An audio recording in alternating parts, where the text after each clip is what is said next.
Bismillahirrahmanirrahim. Assalamualaikum warahmatullahi wabarakatuh. Alhamdulillah wassalatu wassalamu ala Rasulillah wa ala alihi wa sahbihi wa mawalah. Asyhadu an la ilaha illallah wahdahu la syarikalah wa asyhadu anna Muhammadan abduhu wa rasuluh. Allahumma 'allimna ma yanfa'una wa anfa'na bima 'allamtana wa zidna ilman. Subhanaka la ilma lana illa ma 'allamtana innaka antal alimul hakim. Selamat pagi Ananda semua. Bagaimana kabarnya hari ini? Semoga selalu dalam lindungan Allah Subhanahu wa taala. Oke, hari ini kita akan melanjutkan pembelajaran mengenai klasifikasi makhluk hidup. Dari materi pembelajaran ini, Ananda semua dapat memetik suatu pelajaran bahwa Allah adalah pencipta segala sesuatu, dari yang terkecil sampai yang terbesar, dari bakteri, fungi, jamur. Hal yang paling kecil yang Allah ciptakan memiliki manfaat bagi kehidupan di dunia. Insya Allah setelah Ananda mempelajari materi pelajaran ini, maka bertambahlah rasa syukur Ananda terhadap apa yang telah Allah berikan kepada Ananda, serta bertambahlah iman kita melihat kekuasaan Allah yang dapat kita lihat pada salah satu makhluk yang Allah ciptakan. Oke, langsung saja kita masuk ke pembelajaran, itu mengenai klasifikasi dari makhluk hidup. Nah, tujuan dari klasifikasi makhluk hidup ini yaitu untuk memudahkan mengenal dan mempelajari makhluk hidup. Jadi biar gampang ya kita mengetahui makhluk hidup tersebut. Nah, makhluk hidup ini diklasifikasikan berdasarkan adanya persamaan dan perbedaan ciri atau sifat. Nah, contoh klasifikasi makhluk hidup berdasarkan lingkungan tempat hidupnya, yaitu yang pertama kelompok xerofit. Kalau xerofit ini merupakan tumbuhan yang tumbuh di lingkungan kering, contohnya kaktus. Yang kedua hidrofit, hidro artinya air. Ingat ya anak-anak, hidro artinya air, berarti dia tumbuhan yang tumbuh di lingkungan air, misalnya teratai atau lotus. Kemudian kelompok higrofit, higro tumbuhan yang tumbuh di lingkungan yang lembab, contohnya keladi. Kemudian contoh klasifikasi makhluk hidup berdasarkan jenis makanannya. Nah, jenis makanannya makhluk hidupnya itu terbagi menjadi 3 kelompok, yaitu kelompok karnivora, herbivora, dan omnivora. Kalau yang karnivora itu hewan pemakan daging, herbivora pemakan tumbuhan, dan omnivora pemakan daging dan tumbuhan. Nah, kelompok-kelompok tadi, hewan ataupun tumbuhan dikelompok-kelompokkan jika kelompok makhluk hidup yang semakin banyak persamaannya, maka semakin dekat hubungan kerabatnya. Nah, jika kelompok makhluk hidup yang semakin banyak perbedaannya, maka semakin jauh hubungan kekerabatannya. Paham kira-kira? Misalnya kucing atau cita atau singa. Nah, itu termasuk ke dalam kelompok karnivora. Ciri-ciri dari hewan kucing, cita, dan singa itu hampir sama kan? Nah, sehingga hubungan atau kekerabatannya itu semakin dekat. Seperti itu. Nah, adapun ilmu yang mempelajari klasifikasi makhluk hidup disebut taksonomi. Nah, bapak dari taksonomi itu atau yang membuat pengelompokan atau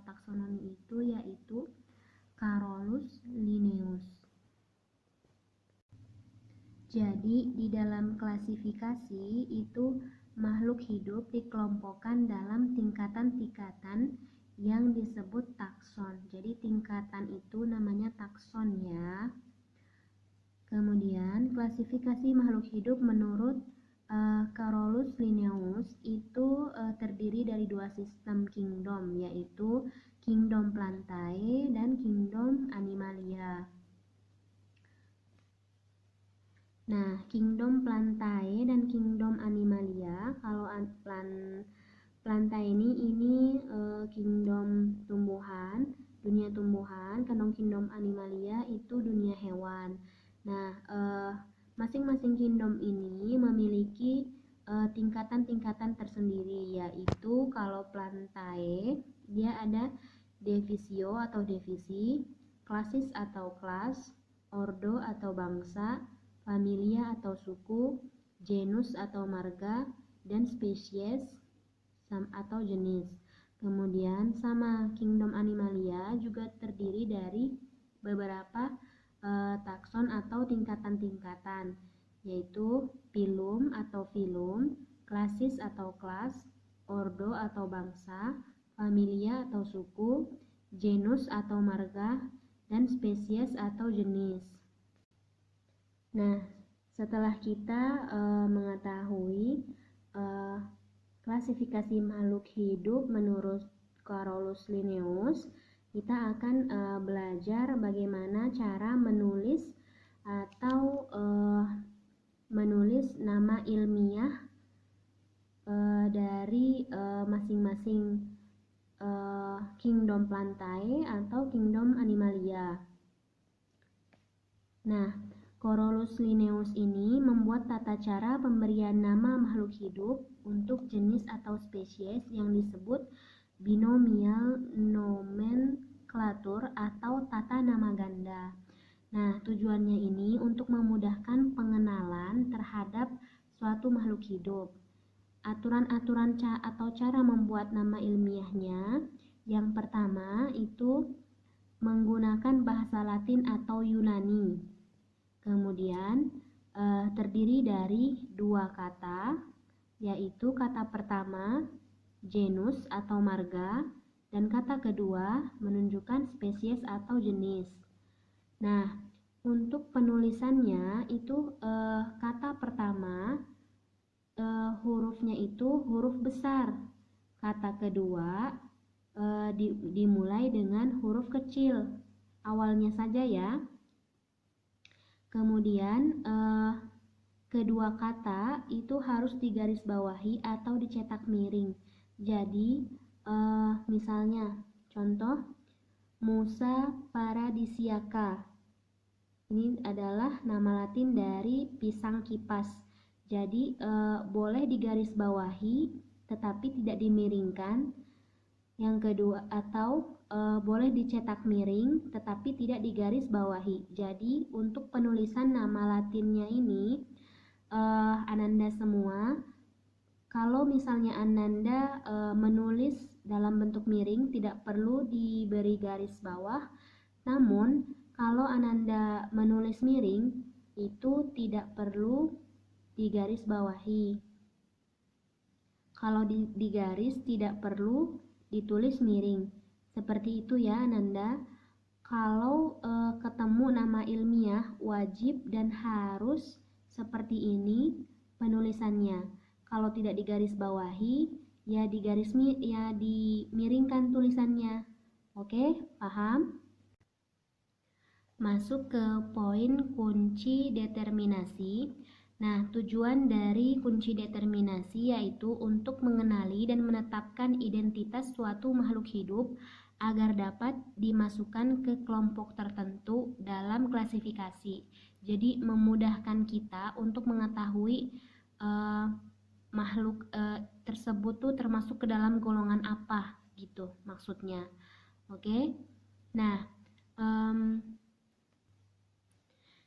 di bawah ini adalah bagan atau panah. Coba kita perhatikan ya. Di atas ini makhluk hidup. Jadi bagan kunci determinasinya itu Jadi seperti ini, makhluk hidup. Pertanyaan pertama, apakah makhluk hidup tersebut memiliki membran inti? Jadi misalnya kita ketemu lumut misalnya gitu, atau sesuatu yang kita tidak tahu itu termasuk ke dalam golongan atau kelompok apa. Nah, kunci determinasi inilah yang akan menjawabnya. Jadi, kita ikutin pertanyaannya. Apakah makhluk hidup tersebut memiliki membran inti? Jika iya, berarti lanjutkan pertanyaannya. Jika tidak, berarti dia termasuk ke dalam bakteri. Jadi, kalau dia tidak memiliki membran inti, dia termasuk ke dalam bakteri. Kemudian, jika jawabannya iya, lanjutkan pertanyaannya. Apakah makhluk hidup tersebut tersusun oleh banyak sel yang berbeda? Selnya banyak berbeda enggak? Kalau misalnya tidak, berarti dia termasuk ke dalam protista. Nah, protista ini merupakan mikroorganisme, bukan hewan atau tumbuhan, tapi dia namanya memang protista. Jadi suatu mikroorganisme. Kemudian jika jawabannya iya, terdapat banyak sel yang berbeda, lanjutkan pertanyaannya. Apakah makhluk hidup tersebut bersifat heterotrof? Heterotrof di sini maksudnya adalah bersifat konsumer. Jadi penghasil, makhluk hidup sebagai penghasil. Kalau tumbuhan, jika jawabannya tidak, berarti dia termasuk ke dalam tumbuhan, karena tumbuhan merupakan produsen. Jika jawabannya iya, dia termasuk konsumen atau tidak dapat menghasilkan makanan sendiri. Lanjutkan pertanyaannya. Jadi, apakah makhluk hidup tersebut memiliki dinding sel? Nah, jika tidak, dia termasuk ke dalam hewan. Dan jika iya, dia memiliki dinding sel, dia termasuk ke dalam fungi atau jamur. Seperti itu kira-kira ya. Oke, kita akan masuk ke pembelajaran selanjutnya, yaitu mengenai kingdom tumbuhan atau kingdom plantae. Nah, sampai saat ini para ahli itu mengelompokkan tumbuhan menjadi 4 divisi, yaitu divisi Thaliophyta atau tumbuhan bertalus, divisi Bryophyta atau tumbuhan lumut, divisi Pteridophyta atau tumbuhan paku, dan divisi Spermatophyta atau tumbuhan berbiji. Nah, beberapa ahli juga akan membedakan tumbuhan berdasarkan ada atau tidaknya berkas pembuluh. Nah, berkas pembuluh di sini maksudnya yaitu yang memiliki jaringan pengangkut, yaitu xilem atau phloem. Nah, yang pertama itu Thaliophyta atau talus, yaitu tumbuhan yang tidak berpembuluh. Ciri-cirinya tidak mempunyai akar, batang, dan daun sejati. Maksudnya tumbuhan tersebut tidak memiliki akar, batang, dan daun yang real, yang nyata, yang tidak kelihatan itu daun, itu batang, itu akar. Kalau misalnya Ananda lihat misalnya satu pohon, dia memiliki contohnya pohon jeruk. Pohon jeruk memiliki akar, kelihatan kan? Batang kelihatan, nah daun juga kelihatan. Nah, kalau ini dia tidak memiliki akar, batang, dan daun. Itu maksudnya ya. Nah, terdiri dari yang pertama itu ganggang dan lumut. Nah, ganggang ini sendiri memiliki ciri-ciri bersel satu dan ada yang bersel banyak. Belum punya akar, batang, dan daun sejati. Dia tidak memiliki akar dan batang, daun sejati. Kemudian tidak memiliki jaringan pengangkut, yaitu contohnya xilem dan phloem. Kemudian biasanya hidup di air tawar dan laut. Nah, berdasarkan macam zat yang dimiliki, ada 4 kelompok ganggang. Nah, berdasarkan warnanya ya, ada hijau, coklat, merah, dan ganggang pirang. Yang kedua itu lumut atau bryophyta. Nah, bryophyta ini memiliki ciri-ciri dia hidup di tembok, bebatuan, atau tanah yang lembab. Kemudian tubuhnya bersel banyak dan bentuk tubuhnya pipih. Tidak mempunyai akar, batang, dan daun sejati. Kemudian memiliki klorofil. Teman-teman lihat sendiri ya, kalau lihat lumut itu kan hijau. Kalau hijau itu udah pasti dia mengandung klorofil.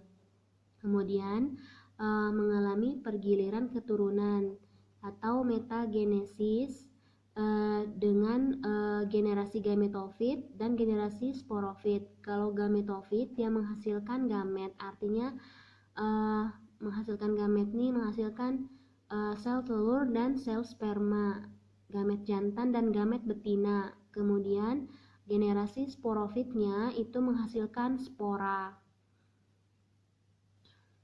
Kemudian dalam kehidupan sehari-hari, tumbuhan lumut disebut sebagai generasi gametofit, sedangkan yang sporofit adalah sporangium. Lumut dibedakan menjadi dua kelompok, yaitu lumut hati dan lumut daun.